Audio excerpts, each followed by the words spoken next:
ततो जगन्मङ्गलमङ्गलात्मना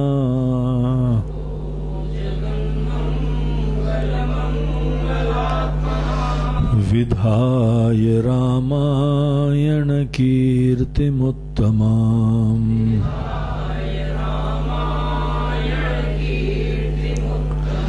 चचार पूर्वाचरितं रघुत्तमो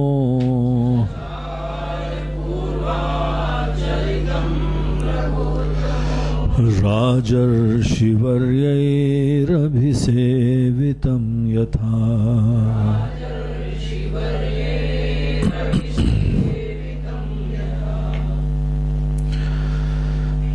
तो इस तरीके से कल हम लोग देख रहे थे भगवान श्री राम ने मोक्षदायी उपदेश का श्री गणेश करा था। महावाक्य के रहस्यों को जान के ही मनुष्य मुक्त होता है। महावाक्य में इतनी बड़ी बात कही गई है कि उसके बाद ही इंसान का बंधन खत्म होता है। हम जो अपने आप को अज्ञानवशात एक छोटा इंसान समझते हैं, ये हमारी सच्चाई नहीं है, ये हमारा रोल है।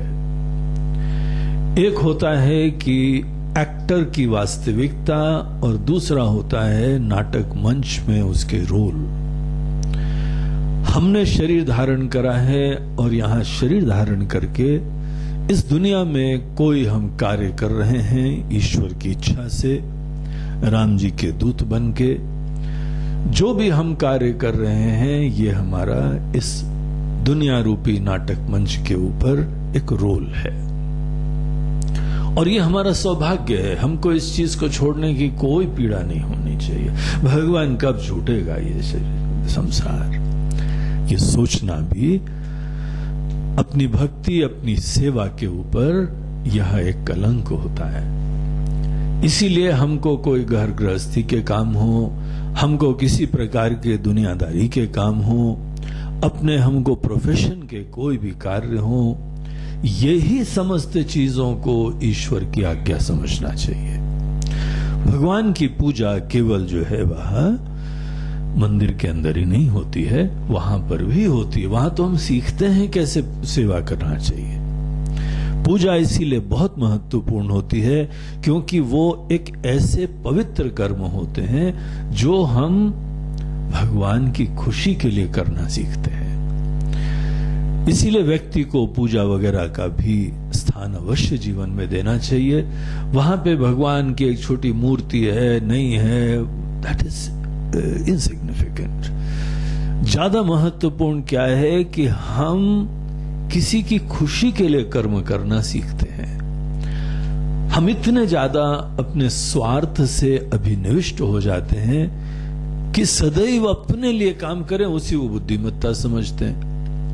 लेकिन यही जीवन के अंदर एक विनाशकारी सोच होती है। जो इंसान स्वार्थी है वो इंसान कभी सुखी नहीं होता है, कहीं उसके मन के अंदर शांति नहीं होती है, वो कहीं प्रेम नहीं कर सकता है, कहीं डेडिकेट नहीं कर सकता है, सदैव डर के असुरक्षित होके दीन होके जीता रहता है। और ऐसे लोगों से ही दुनिया जो है वह बहुत ही पीड़ादायक हो जाती है। जो भी अपने स्वार्थ से युक्त होते हैं वो छोटे होते हैं। स्वार्थ की चिंता किसको होती? स्वार्थ अपने अंदर दर्द का सूचक होता है। देखो जिस समय हमको दर्द होता है ना, उस समय हमारा ध्यान अपनी तरफ जाता है। ये भगवान का विधान है कि जो चीज अस्वस्थ होगी उसकी तरफ ध्यान जाता है। दांत में दर्द हो रहा है तो दांत हमको ही उसी की तरफ अटेंशन मोड़ता है। पेट में दर्द हो रहा है, सर में दर्द हो रहा है, पैर में दर्द हो रहा है, तो ये प्रकृति का विधान है कि हमारा अटेंशन इनवाइट करती है, प्लीज यहां पे ध्यान दो, हम थोड़े से अनकंफर्टेबल हैं। और जब तक आदमी का ध्यान मैं की तरफ जाता है उसकी भी अस्वस्थता दिखाई पड़ती है। डिजीज्ड स्टेट है। स्वार्थ एक रोगी अवस्था है। इसीलिए जब तक किसी इंसान को अपने स्वार्थ की चिंता लगी रहती है, वो बीमार है बेचारा। और अगर हम ये सोचें कि केवल स्वार्थ की हम पूर्ति अपनी मन मर्जी से कर लेते हैं, तो ये तो जीवन की कहानी बड़ी आसान हो गई होती। हर इंसान ही तो अपने स्वार्थ की पूर्ति के लिए लगा हुआ है। जीवन गुजर जाता है तो भी जो स्वार्थी इंसान है, अपनी छोटी बुद्धि से जब अपने स्वार्थ की पूर्ति के लिए प्रवृत्त होता है, कभी उसके अंतर्गत सिक्योरिटी नहीं आती, पूर्णता नहीं आती। अर्थात जो स्वार्थ के बेसिक एजेंडा होते हैं वही प्राप्त नहीं हो पाते। इसीलिए स्वार्थ की पूर्ति की जो प्रवृत्तियां होती हैं वो मोहात्मक होती हैं, नासमझी वाली होती हैं, डेल्यूजरी होती हैं, केवल अज्ञान से प्रेरित होती हैं। अब हमको दर्द हो रहा है, अपनी मनमर्जी से तो कुछ भी थोड़ी खाए जाते हैं। अब बीमारी हो रही है, डॉक्टर के पास जाते हैं, विशेषज्ञ के पास जाते हैं, उनसे उपचार लेते हैं, तभी जाके कोई ठीक होने की गुंजाइश होती है। यहां इसी स्वार्थ के, इसी मैं के अंदर बेचैनी हो रही है। इसीलिए तो इंसान के अंदर स्वार्थ होता है। जो भी स्वार्थी इगोइस्टिक इंसान है, भरोसेमंद नहीं होता है। उसके अंदर कोई दोस्ती, उसका प्रेम कभी विश्वसनीय नहीं होता है। बेचारा कभी पासा पलट सकता है, क्योंकि मरता क्या ना करता, अब मरा जा रहा है बेचारा। इसीलिए जो है ये पूरी दुनिया को नरक बनाने का तरीका होता है स्वार्थ। जिस इंसान ने अपने स्वार्थ के इशू को हैंडल कर लिया, वही बुद्धिमान इंसान है। तो यहां भगवान राम लक्ष्मण जी को बोलते हैं, लक्ष्मण ये सोच के चलना कि तुम बेसिकली अपूर्ण हो, यही गलत सोच है। दरअसल ये तुम्हारा रोल मात्र है। रोल में तुम जो हो, वह कोई सिपाही हो, कोई फकीर हो, कोई दीनहीन हो, क्या फर्क पड़ता है? हमारे अमिताभ बच्चन जो है वो कूली का रोल प्ले कर लेते हैं, और जिस समय सेट से बाहर जाते हैं उनका कोई हाथ दबा रहा है, कोई पैर दबा रहा है, कुली की ऐसी राजाओं की तरह सेवा हो रही है। खाक कुली है, उनसे कुछ भी बनवा लो, बोलो चेक लाओ, बस हमारी रेट दो, अब सब कर लेंगे। हमको कोई रोल प्ले करने का प्रॉब्लम नहीं है, एज लॉन्ग एज हमको पता है हम कौन है। इसीलिए भगवान कृष्ण जो है रथ हाँक लेते हैं, उनसे ड्राइवर बनो, और बड़े बन जाते हैं। ये काम करो, जरा मैसेंजर बन के जाओ, डिप्लोमेट बन के जाओ हस्तिनापुर में, उन लोगों को समझा के आओ, किसेंजर डिप्लोमेसी करो। ओ यस, नो प्रॉब्लम, अभी चले जाते हैं। गाय हका लो जाके जरा, अभी चले जाते हैं। कोई कर्म में प्रॉब्लम नहीं है, किसी रोल को प्ले करने में प्रॉब्लम नहीं है, क्योंकि अपने दिल में जानते हैं हम कौन है। जो अपने बारे में जानता है उसको कभी शंका नहीं होती। एक हमको कहानी बड़ी अच्छी लगती थी। एक शेर बैठा हुआ था और सो रहा था। शेर सो रहा था और सब जानवर हमारा जानते हैं जब सो रहा होता है, ये जानवर बड़े इंटेलिजेंट होते हैं। जब शेर भूखा होता है समझ जाते हैं, जब पेट भरा होता है तो हिरन पास में घूमते रहते हैं, कोई दौड़ते नहीं है। लेकिन जहां भूखा होता है सबको पता नहीं कैसे उनकी तीसरी नेत्र से ज्ञान हो जाता है कि भाग जाओ, दूर भाग जाओ, इस समय गड़बड़ है। तो ये लोग बड़े ज्ञानी होते हैं। वहां छोटे छोटे पशु पक्षी सब आराम से घूम रहे थे। एक चूहे राम, वो भी बड़े ज्ञानी थे, कब शेर सोता है कब शेर जगता है, इतना ज्ञान जरूर था उनको। तो उन्होंने सोचा चलो पंगे लिए जाए, और उसने क्या करा, शेर की पूंछ से धीमे धीमे पहले थोड़ा सा खुरेदा देगा, सही में सो रहा है कि नहीं, जबरदस्ती आत्महत्या कौन करे, लेकिन देखा अच्छी गहरी नींद में सो रहा, धीमे धीमे धीमे पीठ पे चढ़ गया जाके। शेर सो रहा है, उसने देखा कि बाकी पूरे जंगल के जानवर आश्चर्यचकित हो कि क्या हो गया, पगला गया है, करवट भी बदलेगा, हाथ भी लग जाएगा तो इनकी चटनी भी नहीं बचने वाली, इतना बड़ा हाथ होता है उसका। लेकिन साहसी लोग ही जो है वो जीवन में बहुत ही विविध अनुभूतियां लिया करते हैं। तो चढ़ गया। बाकी जितने जानवर हैं पहले 4 पैर पे खड़े थे, फिर 2 पैर पे खड़े होके थे, एक सर्कल बन गया पूरा। शेर के चारों तरफ एक घेरा बन गया, सब जानवर लो पैर पे कर दो, खड़े होकर देख रहे हैं। लाइव सुसाइड ऐसा जो है दृश्य।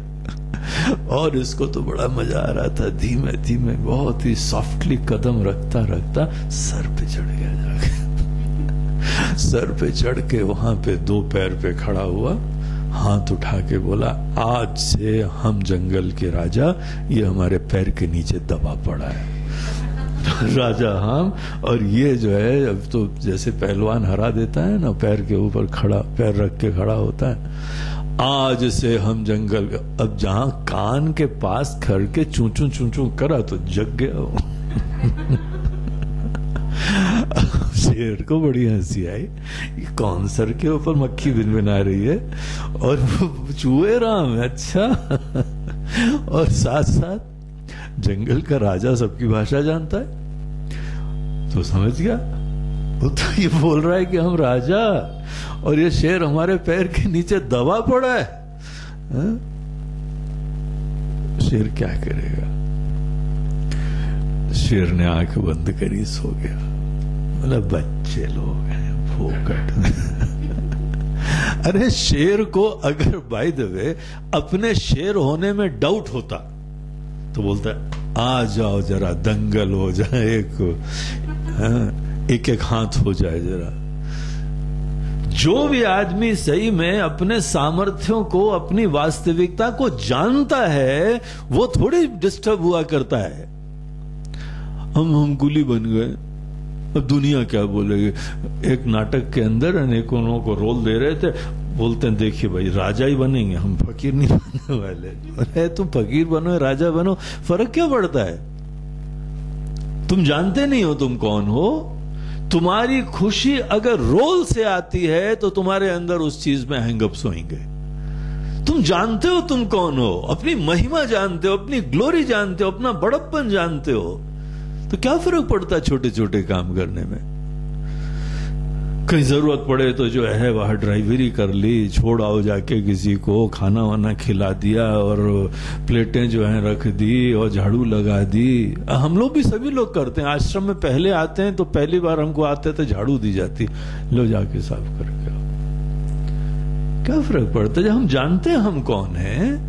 हमको अगर डाउट होता है ना तो छोटे काम करने में समस्या होती है। जिस इंसान को छोटे काम करने में, छोटे रोल प्ले करने में प्रॉब्लम होती है, वो अपने अंदर अज्ञानी होता है। वो रोल्स से खुशी प्राप्त कर रहा होता है क्योंकि अपने अंदर खोखला होता है। यही जीवन में रहस्य है। जो इंसान को आत्मा का ज्ञान नहीं है, अपनी वास्तविकता नहीं जानते हैं, तो तभी जाके यहां चीजों को पकड़ा जाता है, अनेकों के साथ अटैच होते हैं, और मन के अंदर कोई बड़ी कुर्सी मिल गई तो नाच उठते हैं, और चली जाती है तो रो देते हैं। अब देखो अब तो कहीं के नहीं रहे हम। अरे तुम तो शेर हो। भगवान बोलते हैं शेर नहीं, तुम तो सवा शेर हो। उसको बोलते हैं ब्रह्म स्वरूप। ऐसे तुम जो हो, महान हो, तुमको क्यों चिंता हो रही है? तुम जानो अपनी महिमा। उसके उपरांत कहीं पे जो है दुनिया का काम करना है, घर का काम करना है। दुनिया के बड़े से बड़े काम को भी छोटा समझो, और छोटे से छोटे काम को भी महान समझ सकते हो अगर तुमको पता है तुम कौन हो। तत्वमसि महावाक्य हमको बता रहा है तुम छोटे नहीं हो, तुम बहुत बड़े हो, तुम इन्फिनिट हो।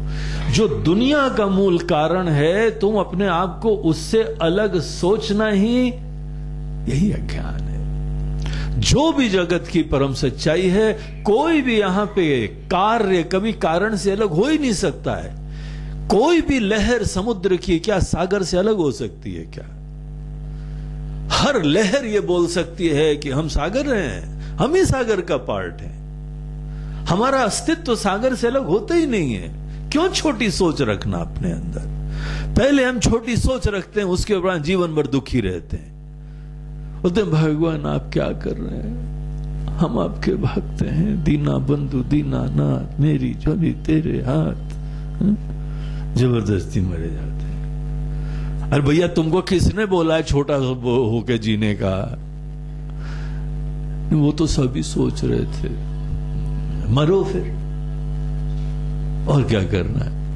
अगर हमारी सुनना है तो सुनो महावाक्य, तत्त्वमसि हे श्वेत केतो, तुम दुनिया के आधारभूत तत्व हो, अनंत विनाशी। मत सोचो अपने आप को इससे छोटा। ये छोटापना तुम्हारा सपना है और कुछ नहीं है, झूठ है, निराधार है। ये भगवान के सत्संग से नहीं ज्ञान प्राप्त हुआ है, ये अज्ञानी लोगों के साथ का दुष्प्रभाव है। तो ये चीज यहां बताते हुए कहते हैं, देखो तत्त्वमसि का ये रहस्य जानो।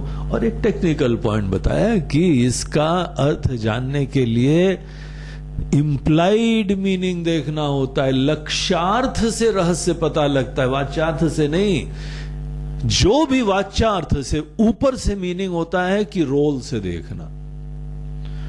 रोल से जो है राजा और रंक की एकता नहीं बताई जा रही है, उनकी गहराई में जो सच्चाई है उसके दृष्टिकोण से एकता है। इसीलिए अगर तुम अपना यह जीवत्व त्यागो नहीं तो तुमको यह बोलने में अनुचित होता है कि तुम ब्रह्म हो। जीव अगर अपने अंदर इंडिविजुअलिटी के लेवल पे एग्जिस्ट करता है, इसके अलावा हमको पता ही नहीं अपना कुछ, और फिर हम बोले हैं कि हम ही ब्रह्म में हैं, तो तुम ब्रह्म नहीं हो, तुम भ्रम में हो। ये भ्रम है, ये झूठ है, ये कल्पना है, ये खोखला वाक्य है।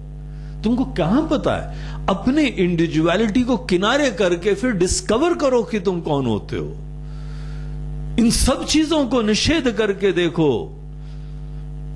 ड्रेसिंग रूम में जाओ और अपनी दाढ़ी, मूछ, जटा, मुकुट और सब उतार के देखो, सब मेकअप उतार के देखो कौन खड़ा हुआ है। जिस समय हम अपने समस्त वेशभूषा उतार के देखते हैं तब हमको अपना परिचय मिलता है।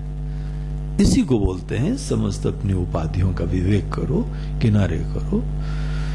तो महावाक्य का अर्थ जानने के लिए हमको ऊपर से जो जीव भी दिख रहा है, वो ईश्वर भी दिख रहे हैं, उस दृष्टिकोण से एकता नहीं है। उस दृष्टिकोण से तो सदैव उनकी वंदना करो, वंदनीय है। तुम्हारा कहां छोटा ज्ञान और उनका कहां इतना महान ज्ञान, सपने में भी बोलना धृष्टता है। ये अभिमान की बात है कि तुम अपने अंदर फिद्दी भर के हो और इस पूरे ब्रह्मांड के मालिक को बोल रहे हम एक हैं। किस दृष्टिकोण से एक हो तुम? जीव को कभी नहीं कहा जाता है कि तुम ब्रह्म हो। जीव का जीवत्व तो बाधित कर दिया जाता है जब इस सपना खत्म कर दिया जाता है और फिर अपनी सच्चाई को जाना जाता है। उस दृष्टिकोण से एकता होती है। ये रहस्य समझो।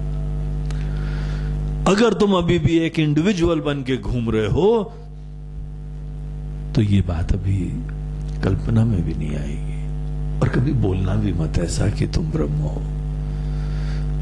ये पाप हो जाएगा, अनुचित हो जाएगा, तुम्हारा विनाश हो जाएगा।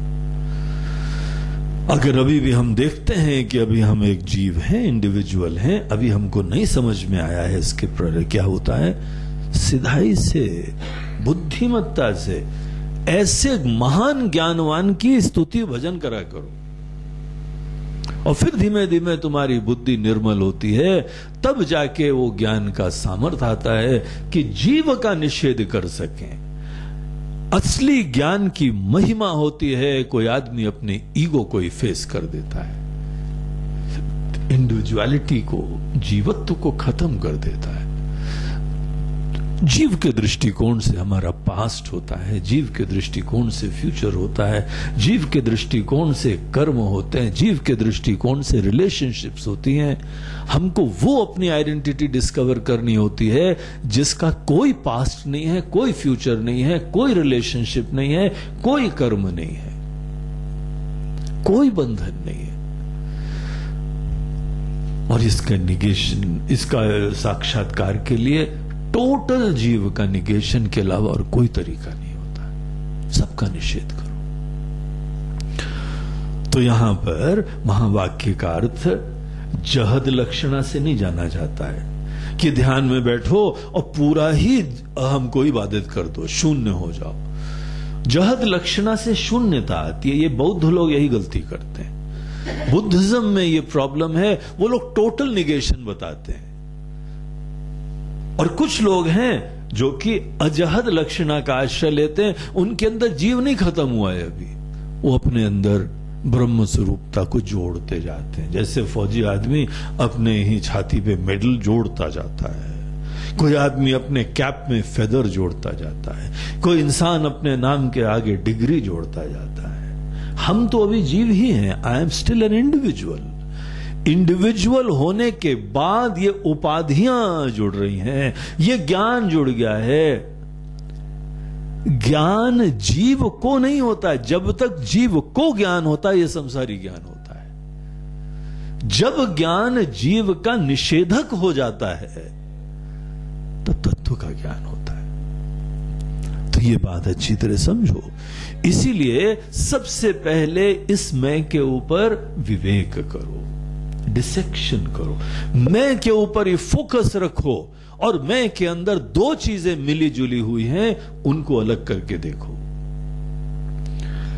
हमको एक ही मैं दिखाई पड़ रहा है। हम ये जो हम शब्द है, इसी की तरफ फोकस करो।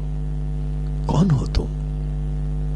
बहुत बड़ी पहेली है, अद्भुत चीज भी है, और दुनिया भर का रहस्य इसी में विद्यमान है। तो बोलते हैं इस मैं की तरफ ध्यान दो। आज ये तुम्हारा मैं कैसा है? आज जो है, जो हमारे अंदर मैं है, ये एक लिविंग कॉन्शियस एंटिटी है, चेतन है। जहां मैं शरीर में आता है, हम जीवित हो जाते हैं। जहां मैं शरीर से डिटैच हो जाता है, ये शव हो जाता है। इसका क्रियाक्रम करके शीघ्र ही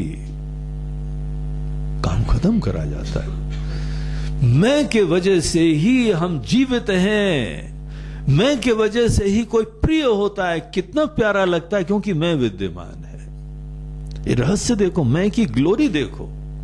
जहां मैं विद्यमान होता है, वहां पे जीवन है, वहां प्रेम है, वहां खुशियां हैं, वहां किलकारियां हैं, वहां हंसी है, वहां आनंद है। सब कुछ मैं के वजह से ही है। और नासमझी से युक्त तो हो जाए, वहां दुख है, वहां पीड़ा है, वो भी मैं की वजह से ही। लेकिन बुद्धू बुद्धि है, नासमझ बुद्धि है। मैं की ग्लोरी देखो। इस दुनिया की सबसे ग्लोरियस चीज अगर होती है तो मैं होती है। दुनिया की सबसे बड़ी पहेलियां इसी मैं से जुड़ी होती हैं। इसीलिए शांति से मैं की तरफ ध्यान मोड़ो और जरा इसका शोध करो, एक्सप्लोर करो, रिसर्च करो, ध्यान दो इस पे। ध्यान यही होता है। ध्यान होता है मैं की तरफ ध्यान मोड़ के इसकी वास्तविकता का ज्ञान प्राप्त करा जाए। सुने सुनाए शब्द से काम नहीं बनता है। हम खुद देखें, वो ध्यान होता है। खुद जानो तुम। गुरु तो हमको बता देते हैं, लेकिन वो ज्ञान हमको अपना बनाना पड़ता है ना। तो हम खुद उस सच्चाई को देखें। मैं की तरफ थोड़ी देर ध्यान मोड़ना भी, सब तनाव दूर हो जाता है, सब अशांति दूर हो जाती है, सब विकार दूर हो जाते हैं। ये हमको एक अपने जीवन में डिसिप्लिन बनाना चाहिए, नियम बनाना चाहिए। थोड़ी देर ये हमारा ये पर्सनल समय है अपने आप के लिए। This is an appointment with my self. बाकी दिन भर हो दुनिया के लिए, काम के लिए, धंधे के लिए, लेकिन ध्यान it's a personal appointment with my self. ये व्यक्तिगत समय है मैं के लिए, मैं की तरफ ध्यान देने के लिए। मैं के साथ बैठना सीखो। सदैव सबके साथ मत घूमो। कुछ समय जीवन में रखो जब केवल अपने साथ बैठो। और वहां पर भी भूत और भविष्य का चिंता मत करके बैठना। सब चीजों को किनारे करके केवल मैं की तरफ ध्यान। ये हम कौन है, क्या है? यहां भगवान बताते हैं कि लक्ष्मण, इसके अंदर चित्त और जड़ के दोनों एस्पेक्ट्स विद्यमान है। एक इनर्ट चीज भी है और एक बहुत ही कॉन्शियस चीज भी है। लाइफ भी है और अनेकों नश्वर चीजें भी है, अविनाशी भी इसमें ही है, मिला जुला एक खिचड़ी बन गई, कॉम्प्लेक्स है ये दोनों चीजों का, आज बन गया है। और जब तक हम जीव के अंदर चित जड़ का समावेश देखते हैं, दोनों का मिश्रण देखते हैं, तब तक अज्ञान है हमको। ज्ञान में ये अलग हो जाते हैं, फिर हमको शुद्धमय दिखाई पड़ने लगता है। आज कलुषितमय दिखाई पड़ता है, इंप्योरिटीज हैं, फाइनिट्यूड की, नश्वरता की, चेंज की।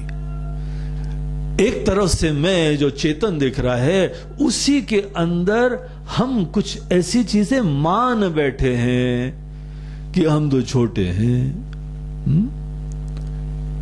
सभी लोग केवल यही छोटे ही समझ रहे हैं ना अपने आप को। ये हमारी एक धारणा है। हम सुखी होते हैं, हम दुखी होते हैं, हम कभी ज्ञानी होते हैं, कभी अज्ञानी होते हैं। किसी समय जो है बच्चे होते हैं, कभी जवान होते हैं, कभी वृद्ध होते हैं। देखो कि मैं के साथ क्या क्या जुड़ा हुआ है। हमारा छोटापना, हमारा बड़प्पन, हमारा सुख, हमारा दुख, हमारा मान, हमारा अपमान, हमारा ज्ञान, हमारा अज्ञान, कौन है सब? मैं। कितनी फनी बात है। पूछना चाहिए तुम कहां से आए हो? झुमरी तलैया से आए हो क्या? तुम पढ़े लिखे इंसान नहीं दिखाई पड़ते हैं। अगर हम किसी से पूछें आग का नेचर क्या है, तो बोलेगा गरम। ठीक बात है, लेकिन ये हमारे वहां गुरुजी आग है, कभी गरम भी होती, कभी ठंडी भी आग होती है। अच्छा, कोल्ड फायर? अरे आइसी फायर है महाराज जी, कोल्ड तो छोड़ो, बर्फीली आग है। अच्छा, ये शक्कर बड़ी नमकीन है, ऐसा है क्या? तो मिलावट होगी भैया, हम तुमको शुद्ध शक्कर दिए देते हैं। शुद्ध शक्कर में नमकीन बना नहीं होगा है। अर्थात हर चीज का एक नेचर होता है ना, हर चीज का एक धर्म होता है। हम लोग अपने विज्ञान में पढ़ते हैं, केमिस्ट्री में पढ़ते हैं, हर चीज का एक इंट्रिंसिक नेचर, प्रॉपर्टी होती है। तुम्हारा मैं कैसे विचित्र प्रकार के धर्मों से अभिव्यक्त है, कभी सुखी भी हो, कभी दुखी भी हो, जस्ट ऑपोजिट। सोचा नहीं तुमने कभी? How funny. एक ही मैं, कभी सुखी कभी दुखी, कभी ज्ञानी कभी अज्ञानी। ये कैसा मैं है यार तुम्हारा? कहां से आए हो? झुमरी तलैया। वहां के लोग ऐसे करते हैं, झुमरी तलैया वाले वो फिल्मी गाने, वो कार्ड विविध भारती में भेजा करते हैं। झुमरी तलैया से है कि वहां पे किशोर कुमार का ये गाना हमको सुना जाए। वो लगता है गांव ने रेजोल्यूशन पास करा हुआ है। सभी पता नहीं वहां पे इतने झुमरी तलैया के लोग हैं, मगर वो सारे गामा और इंडियन आइडल में नहीं पहुंचते हैं। वहां गा गा के वो गांव में खुश रहते हैं। फिल्मी गाने, उसके अलावा उनको कुछ अक्ल नहीं है। ये क्या बुद्धू जैसी बातें कर रहे हो? खुद विचारो, यही मैं विरोधी धर्म से कैसे युक्त है? I am an intelligent fellow, educated person, अनेकों पढ़े लिखे इंसान है, लेकिन तो भी बुद्धू आदमी की तरीके से हम कभी सुखी होते हैं, कभी दुखी होते हैं। अरे यार एक चीज बोलो ना, सुखी हो कि तो सुखी हो मान ले, नहीं कभी कभी गुरुजी दुखी भी होते हैं। इसका मतलब क्या है? तुम्हारा अंदर किसी चीज का भी जो नेचर होता है, उसको पहचानने की एक सिंपल चीज है कि बेसिक धर्म किसी चीज का व्यभिचारी नहीं होगा, वो अव्यभिचारी रहेगा। अगर अग्नि गर्म होती है तो किसी भी रूप में हो, तुमको गर्मी वहीं दिखाई पड़ेगी। गर्मी का व्यभिचार नहीं होगा, गर्मी का जो है वह आवागमन नहीं होगा। अव्यभिचारित्वम ही स्वरूप का लक्षण होता है किसी चीज का भी स्वरूप जानना हो, बेसिक नेचर जानना हो, तो ये देखो कि कौन सी ऐसी चीज है मैं के बारे में जो कि चेंजिंग नहीं है, जिसका आवागमन नहीं है, वो मैं का बेसिक नेचर है। बाकी सब चीजें जो हैं वह किसी न किसी कारणवशात यहां दिखती हैं और चली जाती हैं। What is your basic nature? Who are you?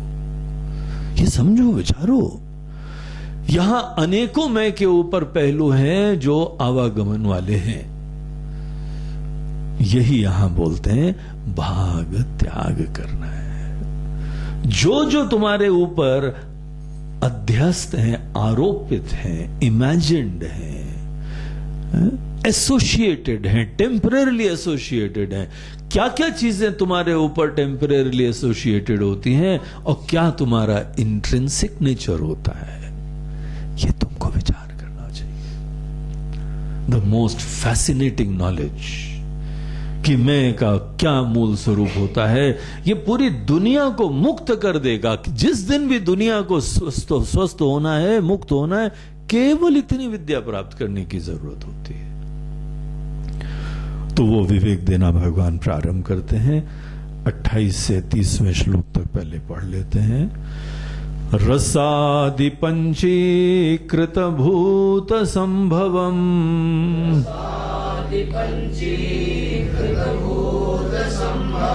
भोगालयम दुख सुखादि कर्मणाम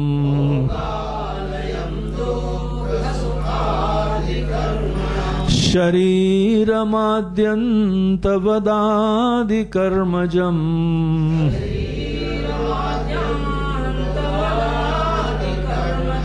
मायामयं स्थूलमुपाधिमात्मनः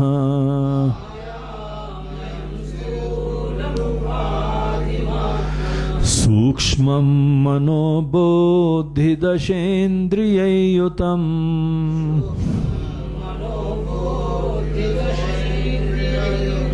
प्राणैरपञ्चीकृतभूतसम्भवम्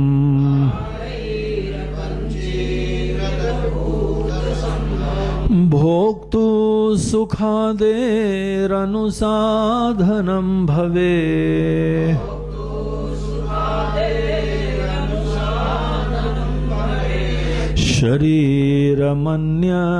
शरीरमन्यद्विदुरात्मनो बुधाः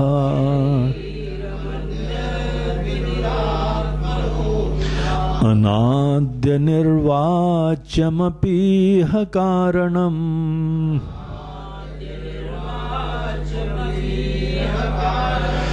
माया प्रधानं तु परं शरीरकम्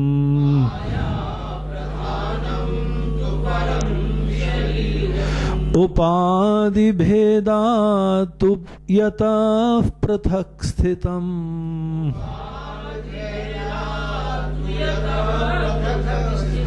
स्वात्मानमन्यव्य अवधारयेत् क्रमात्।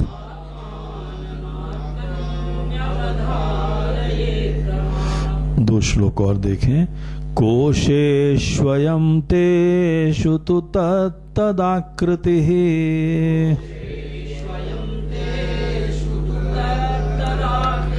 विभाति संगात् स्फटिकोपलो यथा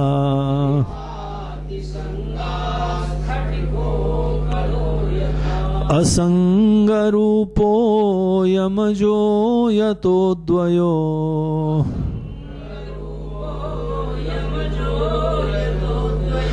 विज्ञायतेऽस्मिन् परितो विचारिते।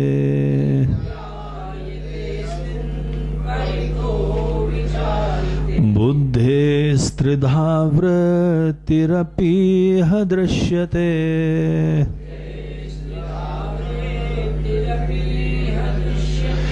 गुण स्वप्नादिभेदेन गुणत्रयात्मनः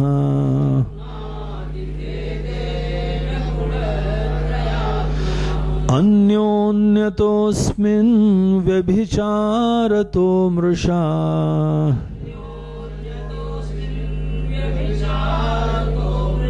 नित्ये परे ब्रह्मणि केवले शिवे।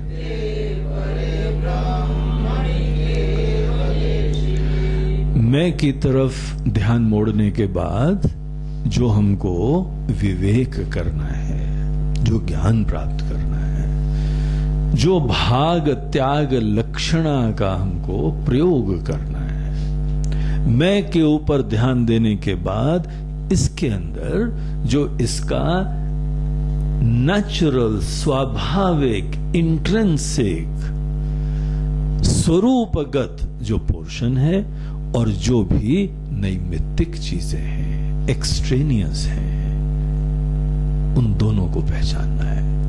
मात्र इतना, जो भी इतना काम कर लेता है वो इंसान मुक्त हो जाएगा, संसार का बंधन खत्म हो जाएगा, परमानंद की प्राप्ति हो जाएगी, भगवान के साथ एकता हो जाएगी। सब चीजें केवल मैं के ऊपर ध्यान देके इस विवेक के ऊपर आश्रित होती है। इसीलिए बहुत महत्वपूर्ण होता है।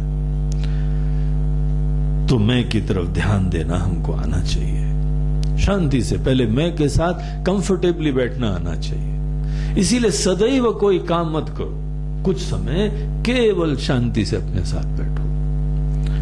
और शांति से अपने साथ बैठो, उस समय भी ये नहीं है नाम जप करने लगो और कुछ गुनगुनाने लगो, कुछ चैंटिंग करने, कुछ नहीं। केवल मैं की तरफ सेल्फ कॉन्शियस होके बैठो, सेल्फ को एक्सप्लोर करने के लिए बैठो। मैं की तरफ ध्यान मोड़ के बैठो, मैं को गहराई से समझने के संकल्प से युक्त होके बैठो। यही ध्यान का ऑब्जेक्टिव होता है, इसीलिए ध्यान कराया जाता है। तो इस प्रकार से पहले तो यह अभ्यास करो। शुरुआत में एकदम ध्यान मत करने लगो, पहले केवल शांति से अपने साथ बैठने का आनंद लो। गीता के अंदर 13वें अध्याय में जिस समय भगवान अनेकों महान गुण बता रहे थे, उसमें ये बोलते हैं, अर्जुन, कुछ समय केवल अपने साथ बैठना ये बहुत बड़ा गुण होता है। वॉक पे जाओ तो अकेले रहो, थोड़ी देर चाय पी के केवल अकेले बैठो। हम तो कई बार देखते हैं ये योगी ईशा जो है ना, बैठते हैं निर्विकल्प होके बैठे हैं। ऐसा भी नहीं बाहर किसी चीज को देख रहे हो, ऐसा भी नहीं है कि अपनी और कोई विचार कर रहे हो। आत्म का भान केवल अपने अंदर रम रहे हैं। मैं का भान, मैं का भान उत्पन्न करके थोड़ी देर बैठने का अभ्यास करो। सवेरे उठो, यहां से चालू करो। रात को सोने से पहले भी केवल मैं की महिमा को देख के, भगवान का अंश है। भगवान बोलते हैं ना कि जीव हमारा ही अंश है, हम ही जीव की तरीके से विद्यमान है। इसीलिए मैं की तरफ ध्यान मोड़ना, ये भगवान की वास्तविकता की तरफ ध्यान मोड़ना होता है। और इसकी तरफ ध्यान मोड़ने के बाद फिर विचारो, तुम मैं के बारे में क्या क्या सोच रहे हो। तुम्हारे ये जो वाक्य हैं कि हम छोटे हैं, हम शरीर में ही हैं, शरीर हमारा जन्म हुआ, हमारा अवस्था है, बचपन है, जवानी है, बुढ़ापा है, जो जो मैं के बारे में सोचते हो ना, जरा गहराई से थोड़ी चिंतन करा जाए। इसको बोलते हैं विवेक। विवेक का मतलब होता है दो मिली जुली चीजों को अलग करके देखना। तो विवेक करो। विवेक यहां पे हम लोगों को भगवान राम जो पहला विवेक देते हैं उसको बोलते हैं शरीर त्रय विवेक। तो तुम्हारे पास जो है वो 3 शरीर हैं। तुम तीनों शरीर को शरीर की तरीके से देखना सीखो। शरीर तुमको दिए हैं, धारण करते हो। शरीर धारण करने के बाद ही हम दुनिया में काम करते हैं आके। जैसे नाटक में कोई न कोई वेश धारण करके ही नाटक में अपने ही रोल का मंचन करते हैं, रोल्स प्ले करते हैं, तुम्हारी अप्रोप्रिएट कॉस्ट्यूम होती है, तभी जाके तुम जो रोल प्ले करते हो। उसी प्रकार से इस दुनिया में हमको भगवान ने ये माया से उपाधि बना के दी। बहुत बढ़िया डिजाइनर क्लोथ हैं तुम्हारे। जो भगवान ने शरीर दिया ना, तुमको जैसा दिया है वैसा किसी को नहीं दिया, इतना स्पेशल बना के दिया था, कस्टम मेड डिजाइन। तुम्हारी नाक, तुम्हारी आंख, तुम्हारा मुंह किसी की भी नहीं है ऐसी। तो ये मात्र वेश है, तुम इन वेश को अलग करके देखो।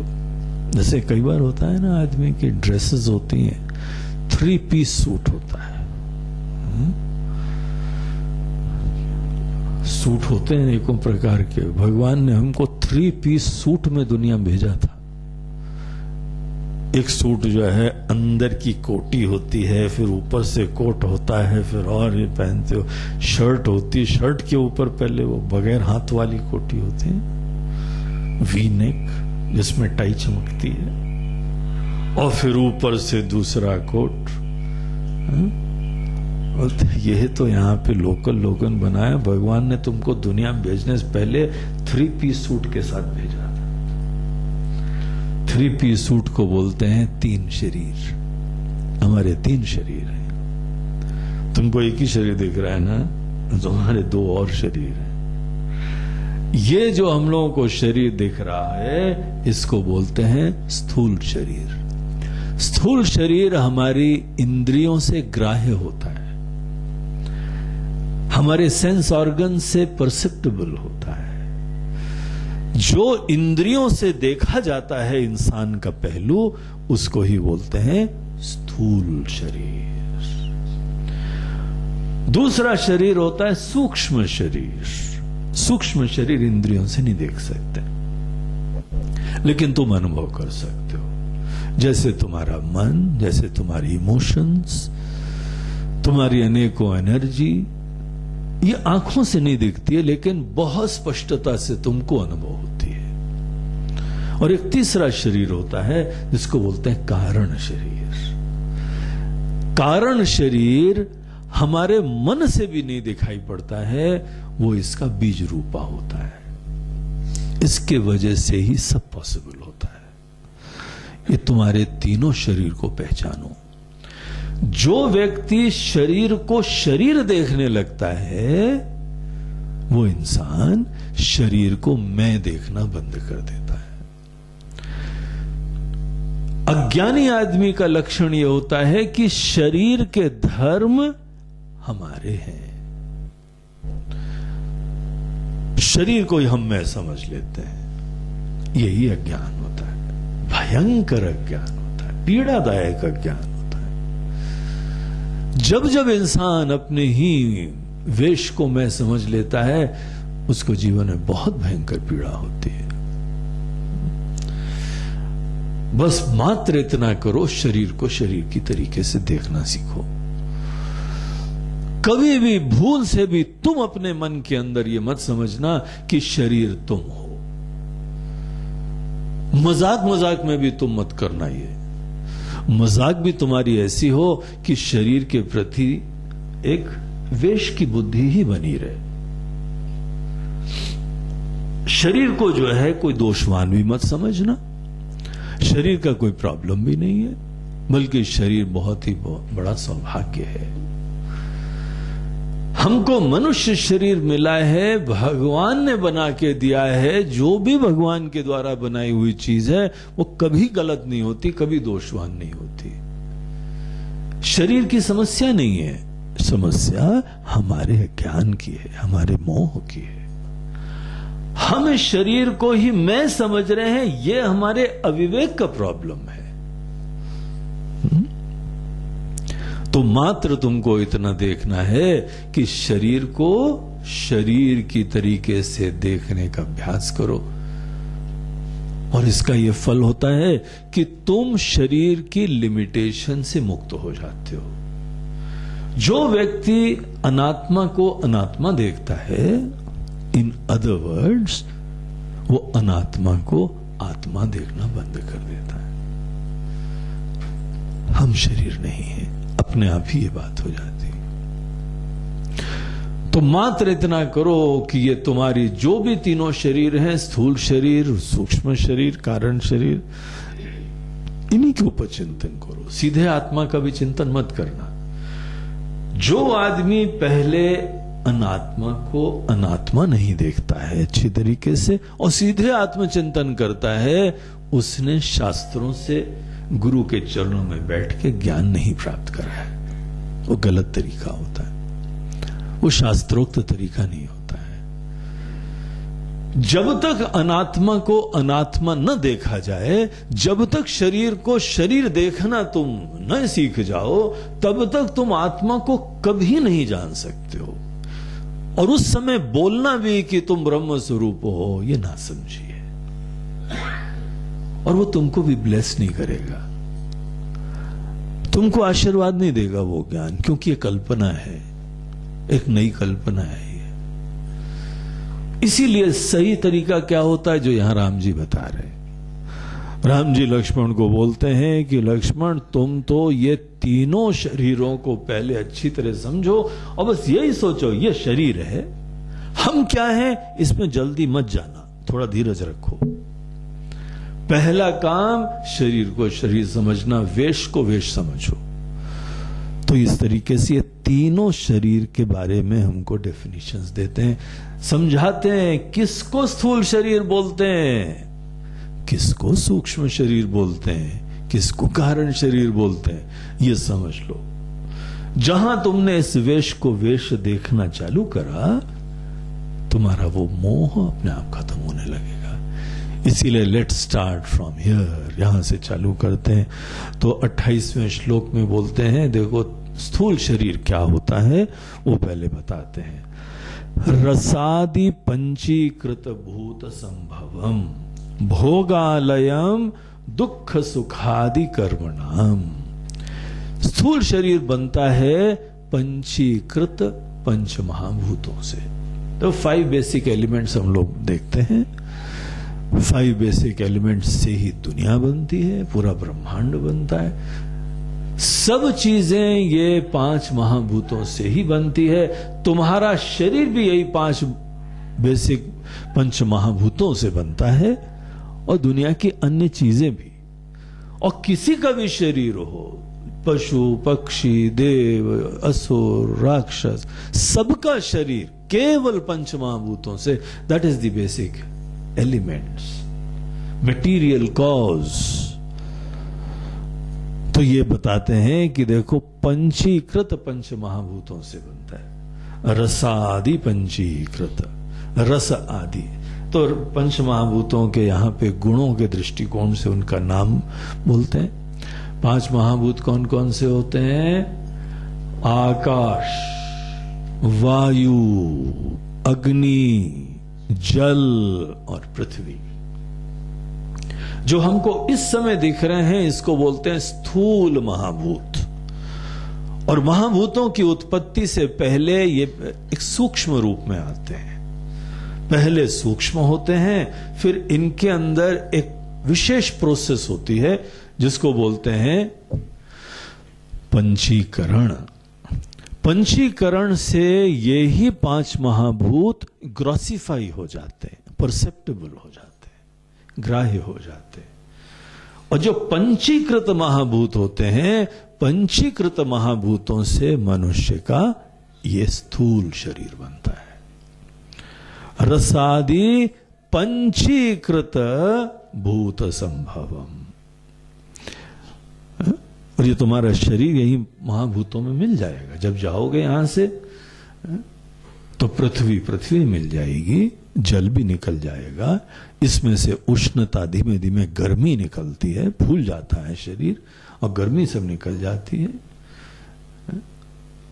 जल, पृथ्वी, उष्णता, वायु, और बाद में जब सब डिसइंटीग्रेट हो जाता है तो स्पेस भी खत्म हो जाती, स्पेस भी लिबरेट हो जाती।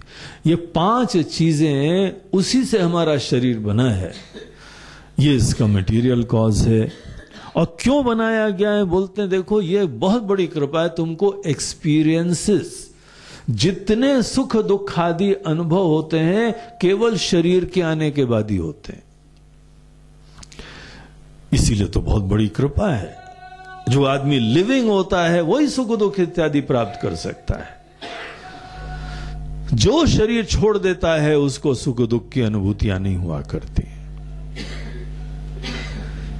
इससे एक और बात पता लगती है कि एक बार शरीर से जिसने अपने आप को अलग कर लिया है, उसको राम जी बता रहे हैं सुख दुख अनुभव नहीं होंगे।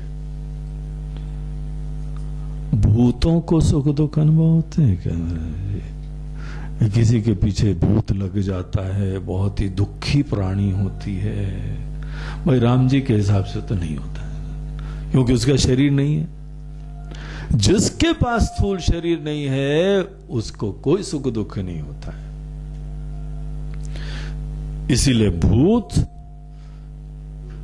झूठ, भूत जो है केवल कल्पना। नहीं स्वामी जी हमको तो लग गया था। अरे वो लगने के रहस्य कुछ और होते हैं। किसी दिन फुर्सत में तुमको भूत की कथा भी सुनाएंगे। अभी तो राम जी की कथा सुन लो। यहां तो राम जी बता रहे हैं कि भूत भूत होते ही नहीं है, क्योंकि शरीर छोड़ा तो ना सुख होगा ना दुख होएगा। और जितने भी हम लोग कहानियां सुनते हैं ना भूतों की, उनका रोना उसी का होता है जिस समय शरीर धारण करे थे। हमको उस समय आदर नहीं दिया था, हमको उस समय नहीं दिया था। ये भूतों की कहानी के माध्यम से किसी इंसान को, किसी भी जीव को पीड़ा न देना, ये शिक्षा दी जाती है मात्र। अरे उसके मन के अंदर पीड़ा रहेगी, वो अगले जन्म में निकलती, बीच में नहीं निकलती है। तो शरीर, स्थूल शरीर जब होएगा तभी जाके यही भोग का साधन है। नए देखो कुछ मन के अंदर रहते हैं, भी आगे हमको सूक्ष्म शरीर का भी रहस्य बताएंगे। तो न्यू एक्सपीरियंसेस, कोई भी नए एक्सपीरियंस तुमको प्राप्त करने हैं, शरीर बहुत बड़ा आशीर्वाद है। भोगालयम, कितना बढ़िया वर्ड है। जैसे विद्यालय होता है वैसे भोगालय है। ये भोग का आलय है, भोग का स्थान है। भोग मतलब अनुभूतियां, सुख दुख जो भी हो, दोनों अनुभूतियों को भोग बोलते हैं। तो भोगालयम दुख सुखादि कर्मणाम। और साथ साथ ये शरीर की तरफ ध्यान दो, शरीरम आद्यंतवत, इसी का आदि होता है और इसी का अंत होता है। जन्म मरण केवल स्थूल शरीर का होता है, तुम्हारा नहीं होता है। देखो हिंदू लोग कैसे बढ़िया स्टाइल, क्या ज्ञान रखते हैं। हमारा मरण ही नहीं होता है, हमारा जन्म नहीं होता है, ना हमारे भगवान का जन्म होता है, ना हमारे भगवान का मरण होता है, और हमारा भी जन्म मरण नहीं होता है। जन्म मरण किसी का तो होता है, वो शरीर का होता है। इसीलिए जन्मदिन जिस समय मनाओ, उस समय यह नहीं है कि तुम्हारा कोई नए सिरे से सृजन हुआ था। जन्म उसको बोलते हैं जब हम शरीर धारण करते हैं। उसको जरूर मनाना चाहिए। आशीर्वाद है भगवान का, इतना बढ़िया उन्होंने हमको करण दिया है, इतना बढ़िया उपहार दिया है, उसको सेलिब्रेट करो। शरीर का ही आद्यंतवत, आदि अंतवत, और इसका आदि भी होगा, इसका अंत भी होगा। रेडी रहो, शरीर मरेगा तो तुम नहीं मरने वाले हो। अगर तुम्हारे मन में यह निश्चय हो जाता है तो तुम मृत्यु के समय भी निडर रहोगे। मृत्यु का सोच के तुम्हारे मन में कोई चिंता नहीं होगी। और यहां पे तो अहो भाग्य है, अगर आदमी मृत्यु का ठीक से कायदे से सामना करता है तो मृत्यु देवता तो हमको उपनिषद सुना के जाते हैं। कठोपनिषद में यमराज जी ने तो नचिकेता को उपदेश दिया था, लेकिन इस समय हम लोग मृत्यु देवता से मिल ही नहीं पाते। बोला यमराज आने वाले, अरे महाराज जी शुभ शुभ बोलो, क्या बोल रहे हो, हम तो मर जाएंगे। हार्ट अटैक होने लगता है हमारा जब तुमको पता है कि तुम्हारा विनाश नहीं होगा। अगर राम जी की ये बात तुमने दिल में बिठा ली तो एक बहुत बड़ा सौभाग्य होगा कि तुम यमराज जी के साथ भी मिल सकोगे। आइए यमराज जी, पधारिए। बड़ा सौभाग्य है, आपने काफी टाइम हमको दिया है आपने इतने वर्ष हमको दे दिए यहाँ पे घूमने फिरने का, अनुभव करने का, अब आपके साथ चलने का चाय पानी पिएंगे आप? यमराज जी को इस तरीके से जो है बाद में पीछे मुड़ मुड़ के क्यों देख रहे हो यार? कोई पीछे कोई यमराज जी से डरने वाला है क्या? सभी पीछे मुड़ के देख रहे हैं, ऐसा लगता है कोई पीछे ऐसा इंसान बैठा हुआ है तो यमराज जी का नाम सोच के थर थर थर थर कांपता है। तो यमराज जी जो है हमको उनसे, जब मृत्यु से आदमी का डर खत्म हो जाए तभी जीवन का आनंद आता है।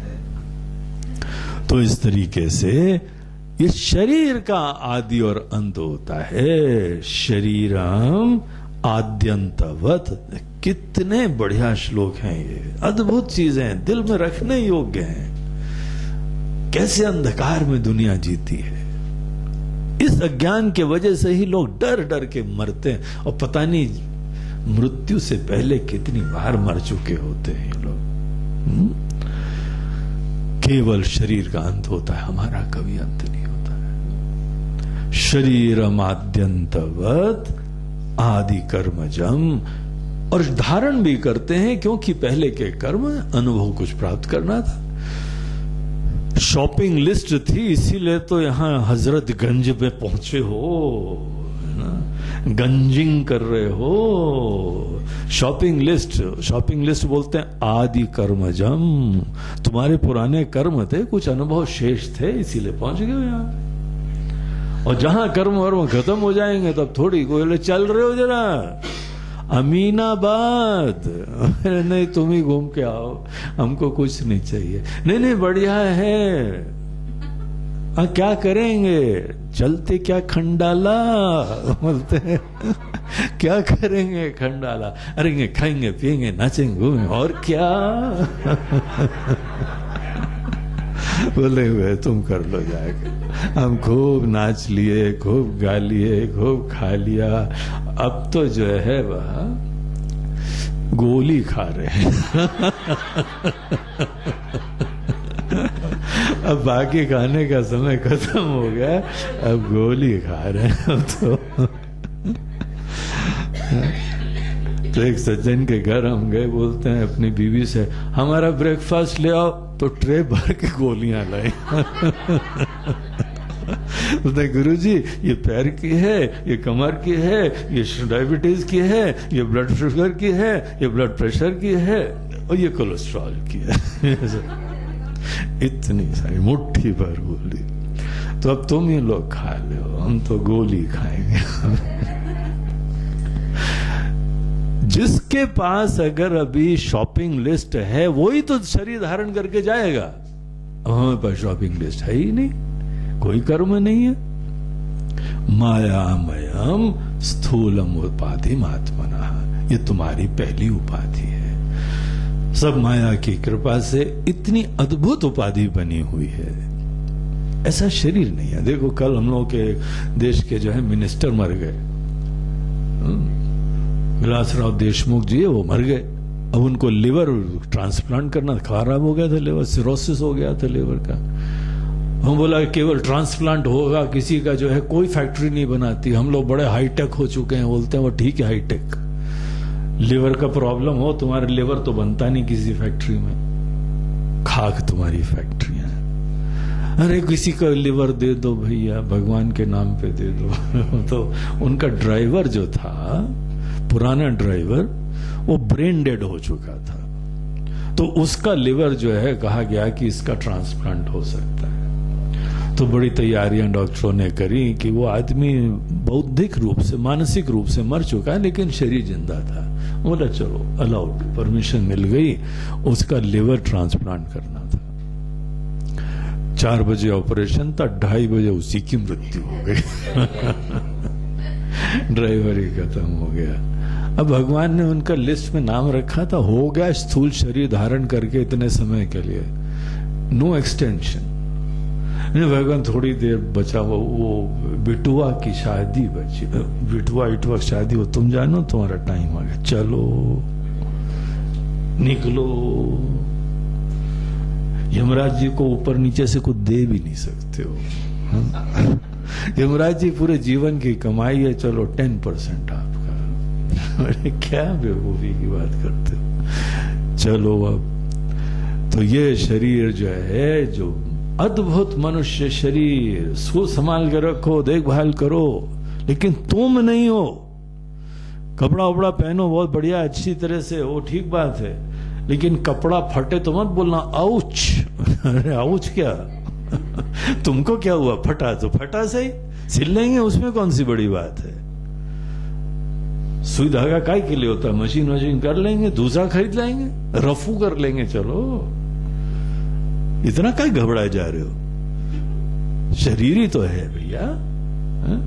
ये नहीं बोल रहे हैं कि इसकी उपेक्षा करो, हम तो खुद ही बोल रहे हैं देखभाल करो, लेकिन देखभाल करो इसको अनात्मा के तरीके से, शरीर को शरीर की तरह से ट्रीट करो। दूसरा शरीर सूक्ष्म शरीर, सूक्ष्मम मनोबुद्धि दशेन्द्रियैः युतम प्राणैः अपंचीकृत भूत संभवम।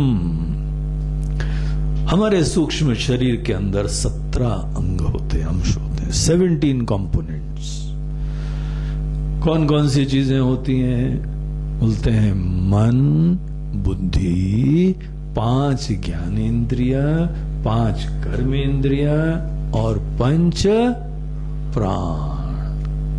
तो 5 प्राण, 5 कर्मेंद्रिय, 5 ज्ञानेन्द्रिय हो गई 15, और मन बुद्धि 17। मन बुद्धि सब सूक्ष्म शरीर में होता है, और सूक्ष्म शरीर सदैव अज्ञानी जीव के साथ जुड़ा रहता है। स्थूल शरीर तो हर जन्म में बदलता है, लेकिन सूक्ष्म शरीर नहीं बदलता, ये साथ में जन्म जन्मांतरों का साथ है। इसीलिए बुद्धिमान आदमी स्थूल शरीर की देखभाल तो करता है, लेकिन सूक्ष्म शरीर की ज्यादा देखभाल करता है। मन को सुंदर और पवित्र बनाना ज्यादा बड़ा काम है, क्योंकि साथ यही निभाएगा भैया। जो साथ निभाता है उसका विशेष ध्यान देना पड़ता है। जैसे दुनिया में बाकी रिश्ते हैं उनका तो ध्यान दो, वो तो ठीक है, लेकिन पति पत्नी लंबा साथ निभाएंगे, विशेष ध्यान दो। जो भी तुम्हारा ज्यादा साथ निभाता है उसका ज्यादा ध्यान देना ही चाहिए। जन्म जन्मांतरों तक मन साथ देगा। मन, बुद्धि, इंद्रियां ये आंख जो दिखती है वो तो गोलक होते हैं। इंद्रिय बोलते हैं उस सामर्थ्य को जिसके वजह से हमारी आंख वांख देख पाती है, उस सामर्थ्य को इंद्रिय बोलते हैं। ये फैकल्टीज को इंद्रिय नहीं बोलते हैं। ये हमारी केवल स्थूल शरीर के अंदर जो दिख रही है ये इंद्रिय नहीं है, इससे इंद्रिय फंक्शन करती है। तो इंद्रिय शब्द उस देखने के सामर्थ्य को बोलते हैं। इन विषयों को प्रकाशित करने के सामर्थ्य को इंद्रिय बोलते हैं। वो सूक्ष्म शरीर में होती है। 5 कर्म इंद्रिय, 5 फैकल्टीज हैं for responses, 5 for taking the stimuli, बाहर से जो है ग्रहण करने के लिए ज्ञान इंद्रिय, और अभिव्यक्ति करने के लिए कर्म इंद्रिय।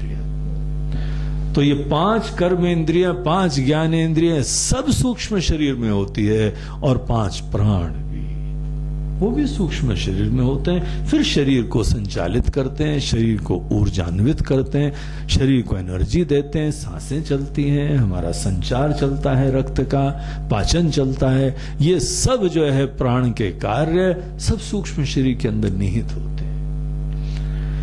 इसीलिए अगर कोई आदमी अपने प्राण को कंट्रोल करता है तो मन भी शांत होने लगता है। वो एक ही जगह के है ना, सूक्ष्म शरीर के ही अंदर होते हैं वो। कुछ लोग अपने मन को शांत कर दें तो सांसें उनकी सांस शांत होने लगती है। कोई आदमी अपनी सांसों को शांत करता है तो मन शांत होने लगता है। दोनों जो है सूक्ष्म शरीर के ही पार्ट होते हैं। तो अपने ही मन को, अपनी बुद्धि को, इन सब को एक शरीर की तरीके से देखो। तुम्हारे इंस्ट्रूमेंट से तुम नहीं हो। अगर मन सुखी हो, अगर मन दुखी हो, तुम नहीं दुखी हो, यह मत समझना। ऐसा भी नहीं है उसकी उपेक्षा करना। लेकिन इतना ध्यान रखो कि मन में समस्या है। जैसे शरीर में रोग है तो हम शरीर को ठीक करते हैं, उसी प्रकार से मन में प्रॉब्लम है तो मन को ठीक भी करना। लेकिन ये थोड़ी है कि तुम मन हो, ये मोह मत आने देना, बहुत ही कॉम्प्लिकेट हो जाएगा प्रॉब्लम। जैसे कई बार जो है ना रोग हमारे कॉम्प्लिकेट हो जाते हैं, उसी प्रकार से जो व्यक्ति अपने स्थूल शरीर को, अपने सूक्ष्म शरीर को मैं बोलने लगता है, वो इंसान की बीमारी कॉम्प्लिकेट हो जाती है, उलझ जाती है। तो सबसे पहली चीज यह है कि जब जब मन के अंदर प्रॉब्लम हो तो समझो हमारे मन में ना समझी है, कुछ हमारे अंदर कुछ दोष है।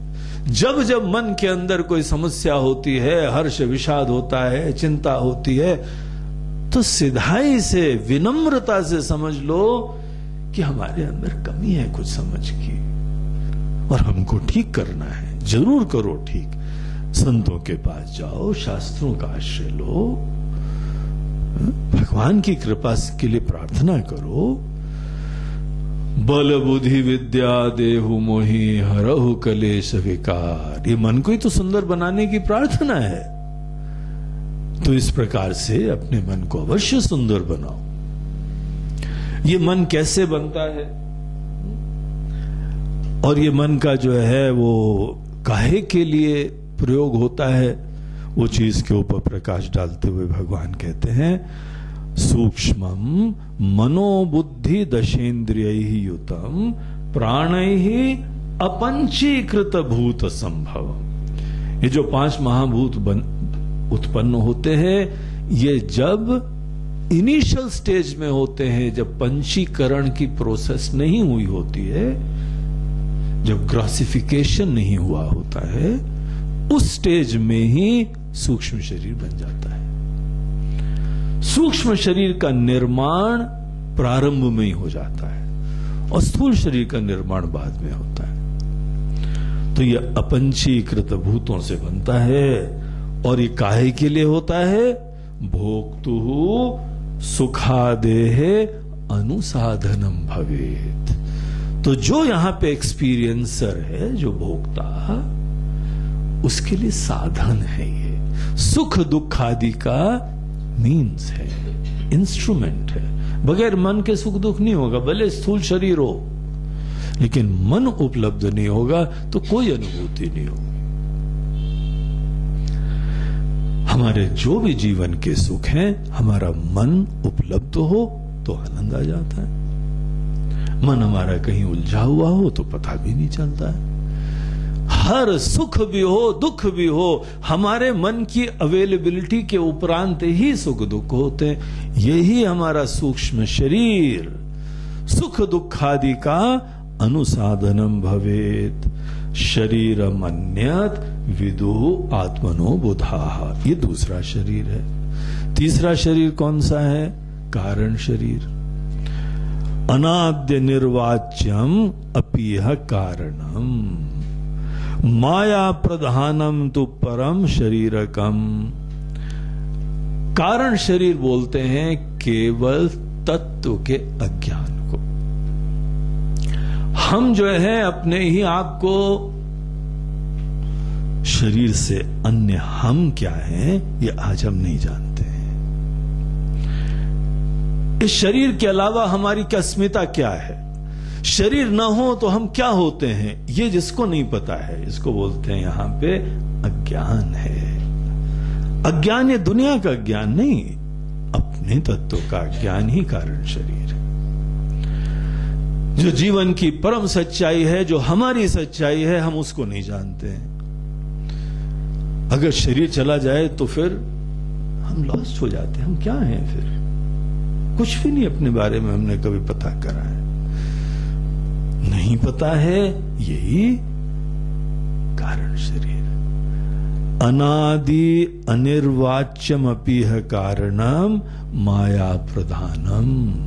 यहां पे ही माया का प्रभाव है, अज्ञान है। माया प्रधान है, इसमें अज्ञान प्रधान है।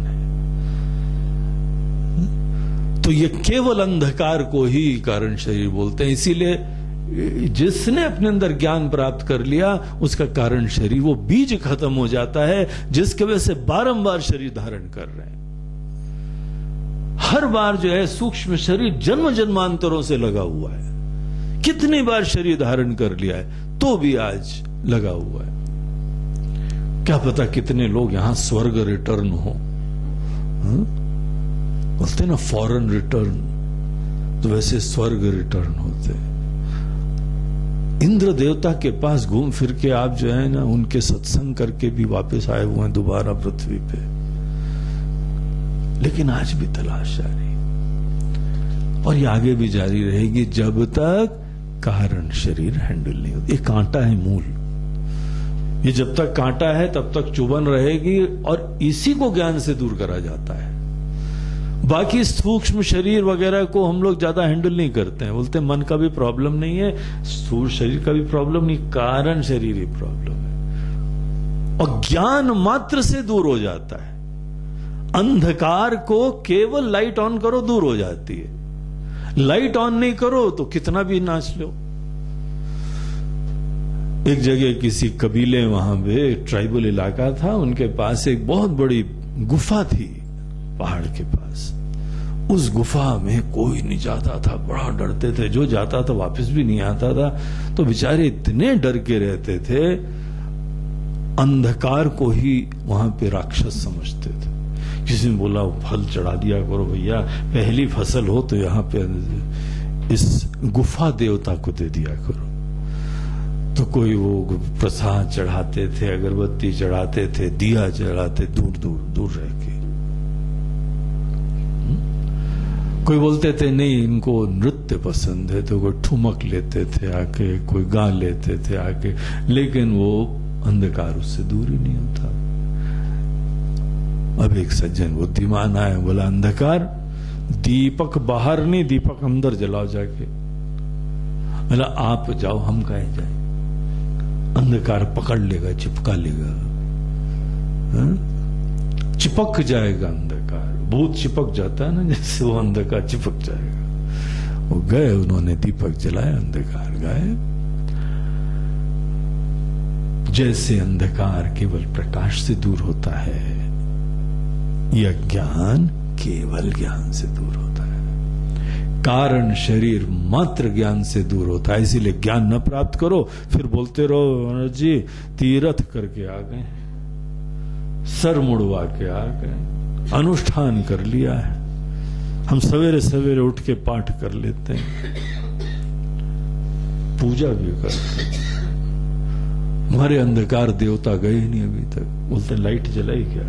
नहीं लाइट नहीं जलाई, बाकी तो सब कर लिया है। तो बोलते हैं फिर जो है ठुमका करो, बस ठुमकते रहो। यह विद्या रूपी होता है, इसीलिए विद्या मात्र से खत्म होता है। उपाधि भेदातु यतः पृथक स्थितम स्वात्मानम अन्य अवधारयेत क्रमात्। आत्मा इन तीनों से अलग होती है। पहले तुम इन तीनों शरीर को शरीर की तरह ट्रीट करना सीखो। कम से कम ये कैंप जो है होने के बाद घर में जाओ, उससे बोलो हमारे स्थूल शरीर को भूख लगी है, माता जी जरा भोजन दीजिए। बोले क्या ये क्या बोल रहा है, कहां से सीख के आ रहे हो? हमारे सूक्ष्म शरीर में इस समय चिंता हो रही है। कभी मत बोलना कि हमको चिंता हो रही है। तुम कहां चिंता के परे, समस्त सूक्ष्म शरीर के परे तुम्हारे अंदर चिंता छू भी नहीं सकती है। या ये बोलो आज हमारे कारण शरीर की निवृत्ति के लिए हम साधना कैंप में जा रहे हैं। क्या वाक्य तुमने कहा? फिर से बोलो, फिर से बोलो। ये सब केवल शरीर की कहानियां हैं, हम इनसे पूरे परे। जो इन तीनों शरीर के परे है ना, वो खुद राम जी हैं, वो भगवान खुद है, उनको थोड़ी प्रॉब्लम होती है। तो ये अपना कम से कम शरीर को शरीर बोलने का मजा लो, दूसरों को भी इसी बहाने कुछ ज्ञान दे दो भैया, मजा मजा में। मेरा सूक्ष्म शरीर इस समय ऐसा विचार कर रहा है, बोलते कहां से आ रहे हो? बोलते वेदांत आश्रम से आ रहे हैं। शरीर को शरीर समझना विवेक का प्रथम चरण है। जब वेश को वेश समझोगे तो इसको आत्मा समझना अपने आप बंद कर दोगे। दूसरे तो सोचे जाके वो अज्ञान में मोह में पड़े हुए लोग एनीवे। इसीलिए ये बात अपना नियम रखो। इसके अलावा भगवान बोलते हैं कि कई बार हम लोग 3 शरीर बोलते हैं और कई बार थोड़ा और डिटेल में 5 कोश बोलते हैं। पर्सनालिटी को फर्दर डिटेल में जो है स्टडी करने के लिए वहां 3 शरीर नहीं, वहां 5 कोश, 5 लेयर्स ऑफ पर्सनालिटी। इसको बोलते हैं पंचकोश विवेक। तो उसकी भी यहां पे चर्चा भगवान राम करते हैं। कोशेषु अयम तेषु तत्तदाकृति ही विभाति संगा स्फटिकोपलो यथा। जो हमारा स्थूल शरीर होता है कोश के अंतर्गत उसको अन्नमय कोश कहते हैं। दूसरा होता है प्राणमय कोश, तीसरा होता है मनोमय कोश, चौथा होता है विज्ञानमय कोश और फाइनल आनंदमय कोश। ये 5 सब याद कर लो। कभी बाय द वे करोड़पति में तुमको जाना हो, कौन बनेगा करोड़पति में, आजकल ऐसे क्वेश्चन आते हैं वहां पे। अमिताभ बच्चन पूछेंगे 5 कोश कौन से होते हैं, तो लॉस्ट मत रहना है कौन से होते हैं। एकदम पटाख 5 कोश, अन्नमय कोश, प्राणमय कोश, मनोमय कोश, विज्ञानमय कोश, आनंदमय। हमने देखा है कौन बने करोड़पति में, रामायण के क्वेश्चन आने लगे, महाभारत के क्वेश्चन आने लगे, उपनिषद के भी क्वेश्चन आने लगे। जो भी क्वेश्चन सेट करता है ना, एक जगह तो कोई लड़का पढ़ रहा था रामायण, तो उनके सब खुश हो गए घर वाले। एक बाबा जी भी बोलते हैं अरे वाह बेटा शाबाश, रामायण पढ़ेगा तो मुक्ति हो, मोक्ष चाहिए। बोलते नहीं बाबा जी करोड़पति बनना है। तो चलो ठीक है भैया, तुम केबीसी में जाने के लिए पढ़ो, लेकिन पढ़ो तो। ये 5 कोश कौन से होते हैं? ये 5 कोश तुम्हारे केवल पर्सनालिटी होती है, तुम्हारे शरीर है, तुम्हारी उपाधियां हैं। 5 कोश मतलब जो तुम नहीं हो, उसको बोलते हैं 5 कोश। ये सब चीजें तुम नहीं हो, तुम्हारी फैकल्टीज हैं। तो इनको इसी दृष्टि से देखो। कोशेषु अयम तेषु च तत्तत् आकृति ही। यहां भगवान बहुत बढ़िया एग्जाम्पल देते हैं। बोलते हैं लक्ष्मण तुमने देखा है स्फटिक को? स्फटिक का शिवलिंग होता है, स्फटिक की माला होती है। स्फटिक बेसिकली एक स्टोन होता है, ग्लासी स्टोन होता है। वो ग्लास में प्रॉपर्टी नहीं होती जो स्फटिक में होती है।